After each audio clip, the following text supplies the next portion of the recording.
Hi hello నమస్తే. నేను కృష్ణాంజనేయులు.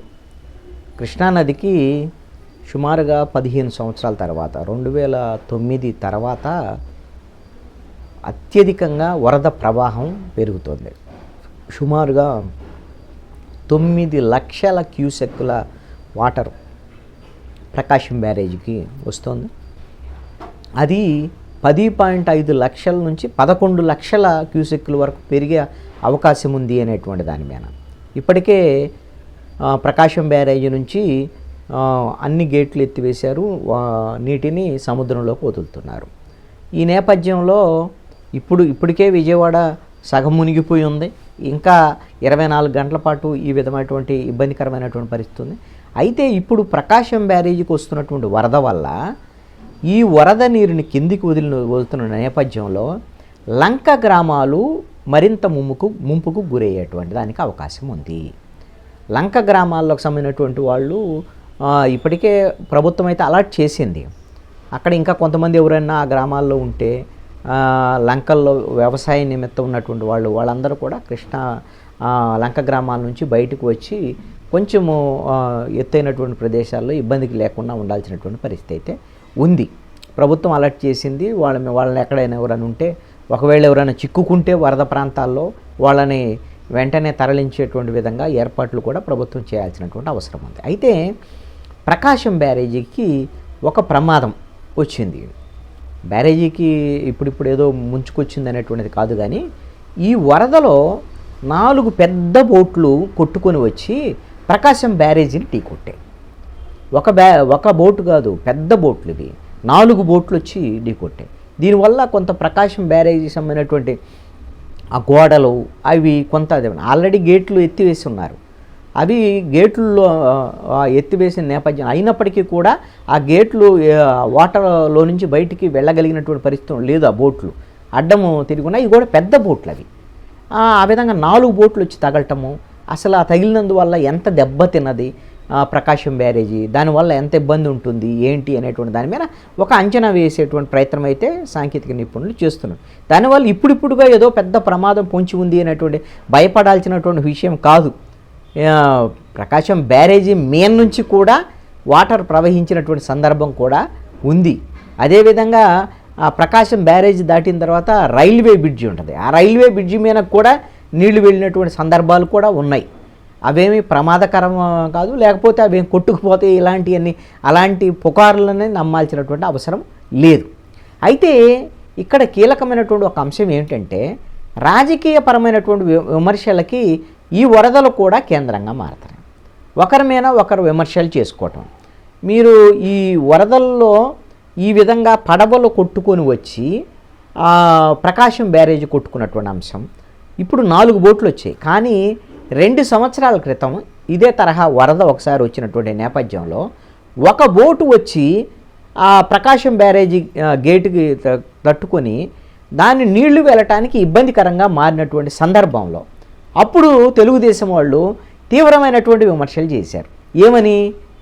ఈ విధంగా బోట్లను తీసుకెళ్ళి అక్కడ ప్రకాశం బ్యారేజీ నుంచి నీళ్లు కిందికి వెళ్లకుండా కొన్ని గేట్ల దగ్గర ఈ బోట్లు అడ్డం పెట్టేసి నీళ్లు వెళ్లకుండా అడ్డుకునేటువంటి ప్రయత్నం, కుట్రపూరితమైనటువంటి ప్రయత్నం ప్రభుత్వంలో ఉండేటువంటి వాళ్ళే చేస్తున్నారు అనేటువంటిది ఒక ఆరోపణ. ప్రకాశం బ్యారేజీ గేట్లు కూడా వెంటనే ఎత్తలేదు, దీన్ని కొంత ఇబ్బందికరమైనటువంటి పరిస్థితి వరకు ఉంచారు అనేటువంటి. ఎందుకు చేశారు తెలుగుదేశం వాళ్ళు ఆరోపణ చేశారంటే, అప్పుడు కరకట్ట లోపల ప్రజావేదిక కూల్చిన దగ్గర ప్రజావేదికకి కృష్ణానదికి మధ్యలో చంద్రబాబు నాయుడు ఇల్లు ఉంటుంది. చంద్రబాబు నాయుడు నివాసం ఉండేటువంటి ఇల్లు. ఆ లింగమనేని వాళ్ళకి సంబంధించినటువంటి దాన్ని అప్పుడు ముఖ్యమంత్రిగా ఉన్నప్పుడు 2014లో దాంట్లోకి మారారు చంద్రబాబు నాయుడు. అప్పటి నుంచి ఇప్పుడు వరకు కూడా దాంట్లోనే ఉంటున్నారు.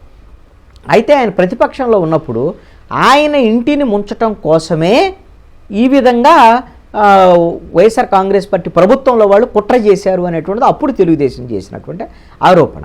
ఇప్పుడైతే ఇప్పుడు 4 పడవలు వచ్చినాయి కొట్టుకొని. 4 పడవలు వచ్చి కొట్టుకునే దానికి ఎవరు కుట్ర చేస్తారు? ఎవరు కుట్రలు చేయరు. వరద వచ్చినప్పుడు అక్కడ లంగర్ వేసి ఉన్నటువంటి పెద్ద పెద్ద బోట్లు, లాంచీలు ఇవన్నీ ఉంటాయి.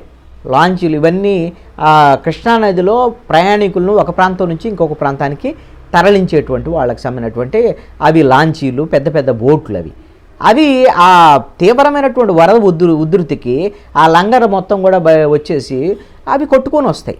ఇవి సహజంగా జరిగేటువంటి పనులు. అలాంటి దానికి దీని వెనక కుట్ర ఉంది అని అప్పుడు తెలుగుదేశం వాళ్ళు ఆరోపించడం. ఇప్పుడు ఎవరు కుట్ర చేయలేదు కదా, వచ్చేసి అవి వచ్చి ప్రకాశం బ్యారేజీకి తగిలాయి. ఇది ప్రమాదకరమైనటువంటి ఘటనలు తప్ప ఇంకొకటి కానే కాదు. రెండవ రాజకీయపరమైనటువంటి విమర్శ ఏమిటి, కొన్ని మీడియాలన్నీ కూడా అమరావతి అంతా మునిగిపోయింది, అమరావతి రాజధాని మునిగిపోయిందని ఒక మీడియా లేదా కొంతమంది కొన్ని వైఎస్ఆర్ కాంగ్రెస్ పార్టీ వాళ్ళు ప్రచారం చేయడం, ఇదిగో అసత్యమైన ప్రచారం చేస్తున్నారు, అమరావతి మునగలేదు అని తెలుగుదేశం వాళ్ళు అధికార పక్షం వాళ్ళు మాట్లాడటం. సరే, అమరావతి రాజధాని ప్రాంతానికి వరద అని రావటం అనేటువంటిది అన్ని ప్రాంతాలకు వరద వచ్చింది. విజయవాడ మునిగిపోలా, 2 రోజుల నుంచి సగం విజయవాడ ముంపు నీటిలోనే ఉంది. అమరావతి ఏమన్నా హైదరాబాదు మునిగిపోయింది, చెన్నై మునిగిపోయింది, బెంగళూరు మునిగి, అమరావతి రాజధాని ఏమన్నా మునగదా? మునిగిద్ది. అయితే అదేదో ముంపు ప్రాంతం అనేటువంటి విధంగా చూడటం కరెక్ట్ కాదు. ఎందుకు అనంటే మీరు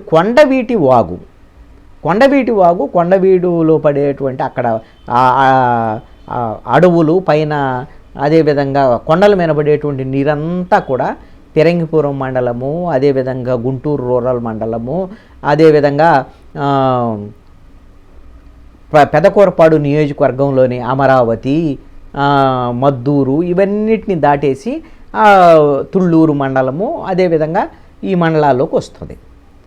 ఆ కొండవీటి వాగు తీవ్రమైనటువంటి వరద వచ్చేటువంటి అవకాశం ఉంటుంది దానికి. ఇప్పుడు కూడా వరద వస్తుంది.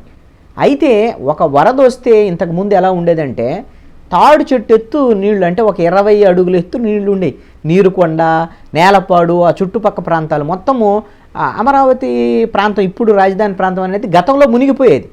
ఇప్పుడు మునిగిపోయే అవకాశం లేదు. ఎందుకంటే కొండవీటి వాగు తీవ్రమైనటువంటి ఉధృతితో ఇప్పుడు కూడా ప్రవహిస్తుంది. గుంటూరు, అదేవిధంగా టెంపుల్ అమరావతికి మధ్యలో ఆ రాకపోకలు కూడా నిలిచిపోయినటువంటి పరిస్థితి ఉంది.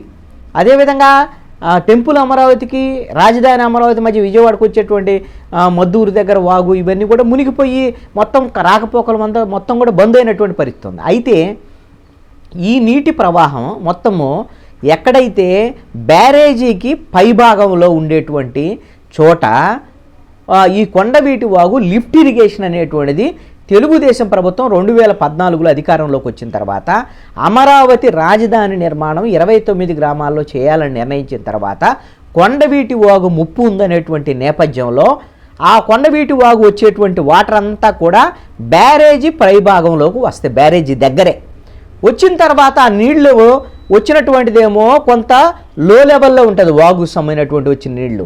కానీ అప్పటికే వరద ఉధృతి ఉంటుంది కృష్ణానదిలో, అది హై లెవెల్లో ఉంటుంది.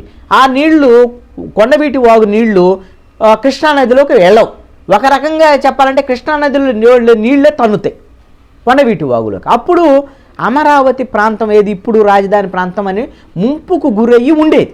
ఇప్పుడు కొండవీటి వాగు సంబంధించినటువంటి ఆ లిఫ్ట్ ఇరిగేషన్ పెట్టిన తర్వాత ఎక్కడైతే ప్రకాశం బ్యారేజీకి పై భాగంలో ఉండేటువంటి కొండవీటి వాగు లిఫ్ట్, ఈ కొండవీటి వాగు ద్వారా వచ్చేటువంటి వాటర్ మొత్తాన్ని లిఫ్ట్ చేసి దాన్ని ఎత్తి కృష్ణానదిలో పోస్తుంది. కృష్ణానదిలో ఆటోమేటిక్గా బ్యారేజీ కింద నుంచి వెళ్ళిపోతాయి నీళ్లు. కృష్ణానదిలో ఆ విధమైనటువంటి నీటిని తీసుకునేటువంటి ఏది లిఫ్ట్ ద్వారా వెళ్ళినటువంటి నీటిని తీసుకుంటుంది. అందుకని ఇప్పుడు అమరావతి అయితే ముంపుకు గురైనటువంటి ఇబ్బంది అయితే లేదు, గతంలో లాగా లేదు. కొండవీటి వాగు లిఫ్ట్ ఇరిగేషన్ వచ్చిన తర్వాత అమరావతి రాజధాని అనేటువంటి మునిగేటువంటి అవకాశం లేదు. భవిష్యత్తులో ఈ కొండవీటి వాగు సంబంధించినటువంటిది ఇవన్నిటిని కూడా ఒక పెద్ద నీటిని నిల్వ చేసేటువంటి రిజర్వాయర్లుగా తయారు చేసేటువంటి అనంతవరం ప్రాంతంలో పెద్ద పార్కు ఒకటి ఏర్పాటు చేసేసి అక్కడ ఒక రిజర్వాయర్ కూడా ఈ కొండవీటి వాగు, పాలవాగు, ఇలాంటి వాగులు వచ్చేటువంటి నీటిని మొత్తం కూడా రిజర్వాయర్ ద్వారాగా రాజధాని ప్రాంతంలో నిల్వ ఉంచేటువంటి ప్రయత్నాలు కూడా జరుగుతున్నాయి. ఆ రిజర్వాయర్లకి ఏర్పాటు చేశారనుకోండి, అవి అటు నీటి అవసరాలు, గ్రౌండ్ వాటర్ పెరగటానికి ఇవన్నిటికి కూడా అవకాశం ఉంటుంది. కాబట్టి ఇప్పుడు రాజధాని అమరావతి ప్రాంతం ముంపైంది అనేటువంటిది అబద్ధపు ప్రచారం. అది అసలు మునగలేదు, వాళ్ళు ప్రచారం చేస్తున్నారు అనేటువంటిది వీళ్ళు గగ్గోలు పెట్టాల్సినటువంటి అవసరం అయితే లేదు. రాజకీయ ప్రచారాలకి ఈ వరద విషయంలో లేకుండా ఉంటే మంచిది. ఎందుకంటే వరద వచ్చింది, విజయవాడ మునిగిపోయింది, చాలా ప్రాంతాలు ఈ రోజున ఇబ్బందికి గురవుతున్నటువంటి పరిస్థితి. గుంటూరులో ఒక కారు కొట్టుకుపోయి 3 చనిపోయినటువంటి పరిస్థితి కూడా ఉంది, టీచర్తో పాటు ఒక 3. ఇలాంటి పరిస్థితుల్లో సహాయక చర్యల విషయంలో ప్రభుత్వం చర్యలు తీసుకోవాలి తప్ప వాళ్ళు విమర్శ చేస్తున్నారా వీళ్ళు విమర్శ చేస్తున్నారా ఈ విమర్శల మీద అంత ప్రాధాన్యత ఇవ్వటం అనేది కరెక్ట్ కాదు.